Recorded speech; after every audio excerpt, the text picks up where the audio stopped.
మొబైల్తో మనుషులకు విడదీయరాని బంధం ఏర్పడింది. ఫోన్ లేనిదే నిమిషం కూడా ఉండలేనంతగా అడిక్ట్ అయిపోతున్నారు.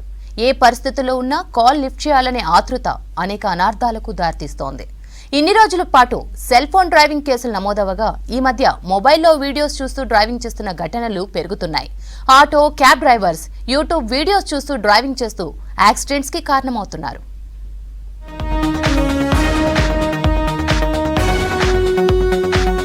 డ్రైవింగ్ చేస్తూ మొబైల్ వాడటం ప్రమాదకరమని, నేరమని తెలిసినా కొందరు మానటం లేదు. సెల్ ఫోన్ వాడుతూ ముందు వెనుక గమనించకుండా ఇష్టారాజ్యంగా డ్రైవ్ చేస్తున్నారు. ట్రాఫిక్ రద్దీలోనూ సెల్ ఫోన్ వీడియోస్ చూస్తూ ప్రమాదాలకు కారణమవుతున్నారు. వారే కాకుండా ఎదుటివారిని ప్రమాదంలోకి నెట్టి తీవ్ర నష్టాన్ని మిగులుస్తున్నారు.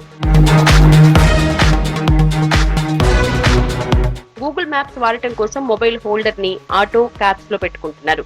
దాంట్లో ఫోన్ ని పెట్టి నావిగేషన్ ద్వారా డెస్టినేషన్ కి వెళ్తున్నారు. కానీ కొందరు మొబైల్ ని హోల్డర్ లో పెట్టి యూట్యూబ్, ఇన్స్టాగ్రామ్ ఓపెన్ చేసి వీడియోస్ చూస్తున్నారు. చుట్టుపక్కల వెహికల్స్ ఎలా వస్తున్నాయి అనేది గమనించకుండానే వీడియోస్ లో లీనమవుతున్నారు. దీంతో యాక్సిడెంట్స్ కి గురవుతున్నారు. ఎక్కువగా ఆటో, క్యాబ్ డ్రైవర్స్ ఇలా వీడియోస్ చూస్తున్నారు.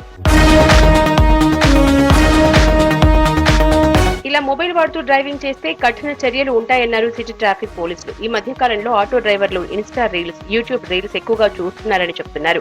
ఐటీ కంపెనీల ఉద్యోగులను పికప్, డ్రాప్ చేసే క్యాబ్ డ్రైవర్స్ ఇలాగే చేస్తున్నారని చెప్తున్నారు. రాత్రి టైంలో రోడ్లు ఖాళీగా ఉండే టైంలో ఇలా వీడియోస్ చూస్తూ డ్రైవ్ చేస్తున్నారని తెలిపారు.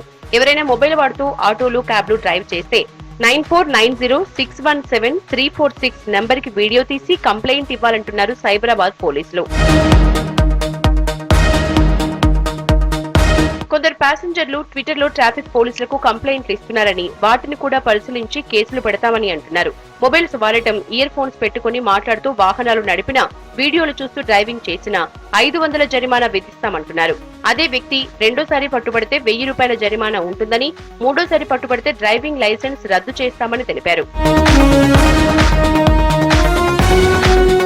సెల్ ఫోన్ వాడుతూ డ్రైవ్ చేసే వారిలో యువతే అత్యధికంగా ఉంటున్నారు. ఏ చిన్న పొరపాటు జరిగి యాక్సిడెంట్ జరిగినా వారితో పాటు అందులో ఉన్న వారి లైఫ్ ను సైతం రిస్క్ లో పెట్టే అవకాశం ఉందంటున్నారు పోలీసులు.